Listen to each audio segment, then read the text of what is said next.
Vautrin, Il y a un mot GG. dedans.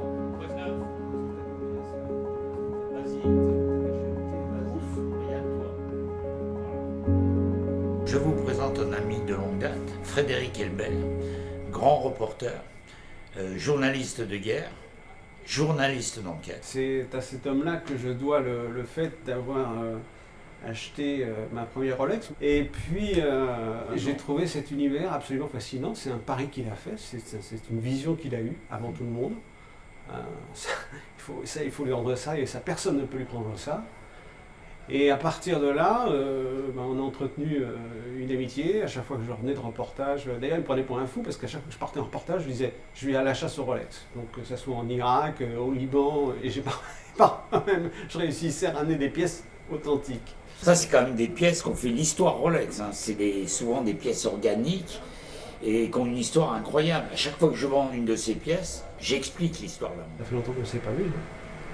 On en est où de l'affaire L'affaire Rolex. Vautrin contre Rolex. L'affaire Rolex, on a été passé au pilori au pénal, mais c'est la fin d'un chapitre, mais pas la fin de l'histoire.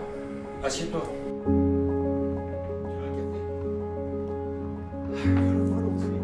Rolex a un SAV contre lequel M. Vautrin mais d'autres sont en guerre, parce que ce SAV n'a pas compris, parce que Rolex en tant que firme n'a pas compris une chose.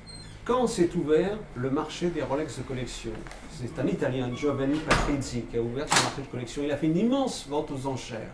Il a proposé à Rolex de venir de monter dans la barque. Rolex a refusé. Et ça, c'est l'occasion historique qu'ils ont ratée. À partir de là, ils se sont retrouvés dans une ligne qui était, pour continuer à vendre notre cam, il faut détruire le marché de la collection.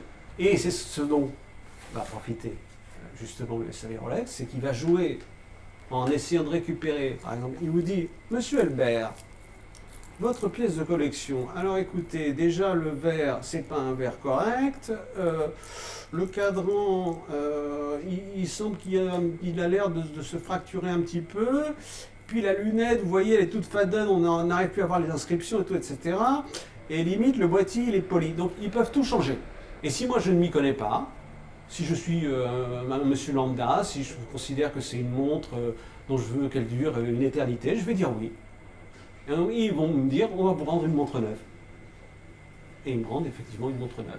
Avec une facture salée. Avec une facture salée, parce que toutes les pièces sont changées et c'est moi qui les paye. Et à la fin, la valeur patrimoniale, je vais un jour chez monsieur Vautrin parce que j'ai un ennui, je veux la vendre, et il me dit ça vaut plus rien.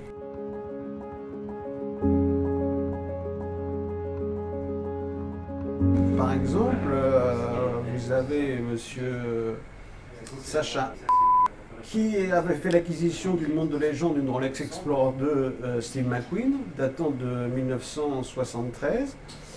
Il l'avait malencontreusement mise à l'eau, évidemment, parce que personne n'a fait que une Rolex de collection. Et il la porte au SAV à Paris et il récupère une pièce dont le cadran, les aiguilles, le fond de boîte ont été changés sans explication. Et en plus, la montre ne marche pas bien à la sortie du SAV. Donc sa montre ne vaut plus rien. Donc on est sur une perte sèche de combien là, M. Vautrin? À l'époque, 25 000. 25 000. 25 000. Et on a d'autres exemples et qui sont... C'est ça qui est important, c'est que, parce que là on est en train de parler de chiffres énormes. Mais il faut bien se rendre compte que parfois la Rolex c'est la montre d'une vie. C'est une montre, une vie. C'est une montre léguée par un père à son fils. C'est une montre léguée par une mère à sa fille. C'est une montre qu'un type va se payer au bout de 30 ans d'économie. Et je vais vous raconter une histoire comme ça, qui est une histoire absolument terrifiante. Il y a un jeune homme un jour, son père se suicide, se tire une balle dans la tête. La police lui remet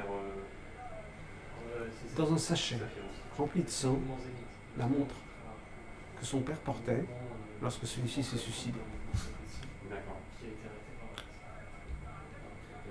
Porte la montre. Il se trouve qu'il s'agit d'une Rolex. Une montre. C'était LA montre. Il la porte au SAV Rolex. Il dit, je voudrais juste que vous nettoyiez la montre dans le sachet de sang. Je voudrais juste que vous nettoyiez ça parce que je ne peux pas le faire. Il récupère la montre. Non, il faut pas Tout a été changé. Il cherche une Boîte, cadran, aiguille. Tout. Et ça, il ne s'en apercevra que des années plus tard, quand il commencera à s'intéresser au marché des montres. C'était la montre de son père, et on lui a rendu une montre qui n'était plus la montre de son père. Et pourtant, il l'avait portée dans des conditions qui auraient mérité un peu plus de respect. Il y a des gens, je les ai vus sortir du magasin en pleurant. Parce que, qu'est-ce que c'est Rolex? Par-delà le mythe, les gens pensent bling bling, Sarkozy, machin, etc. C'est pas ça. Ce sont des montres d'aventuriers, ce sont des montres en acier, c'est pas des montres en or, c'est pas des montres, ce sont des montres qui sont portées. Prenons, je sais pas moi, il y a des journalistes pendant la guerre du Vietnam qui avaient des Rolex au poignet. Ils ne sont jamais revenus. Les plus grands photographes avaient des Rolex. Toi, sur les terrains de guerre, tu avais tes Rolex. Moi, oui, j'ai plein de copains qui en avaient aussi. Mais moi, je dis encore une fois, j'ai vu des gens pleurer. J'ai vu des gens qui venaient. Parce que qu'est-ce que c'est Rolex? C'est une monnaie. Soit c'est une monnaie, quand en temps de crise, on se dit ah ben on va investir chez Rolex. C'est ce qui s'était passé en 2008. Où tout Rolex dans un pays scandinave, je crois la Finlande, avait été dévalisé. Les gens, comme valeur refuge, puisque les monnaies s'effondraient. Et ça peut être dans l'autre sens, quelque chose dont on va se séparer, c'est douloureux, mais on va se séparer parce qu'on a vraiment besoin d'argent. Et on va penser pouvoir réaliser un bénéfice de 15, 20 000, 10 000 euros, ce qui est une somme énorme pour certains. Eh bien, ils viennent, ils demandent à M. Vautrin. M. Vautrin regarde, mais même sans prendre sa loupe, il voit que la montre, elle n'est pas bonne, que ceci a été changé, ne serait-ce qu'une des pièces. Et voilà. Et donc, c'est épouvantable de se dire qu'il y a une espèce d'organisation systématique de destruction de pièces de collection ayant une valeur patrimoniale exceptionnelle et qui sont parfois des petites pièces, des Rolex Oyster, des Rolex à 3 000, 4 000 euros, etc. Mais qui pour les gens, ces pièces ont une valeur formidable. Et bien cette valeur, tout d'un coup, on s'aperçoit que devant un expert, ça vaut pas. Et ça, c'est vraiment, c'est honteux. C'est 30 ans. Mais c'est vrai, c'est bon.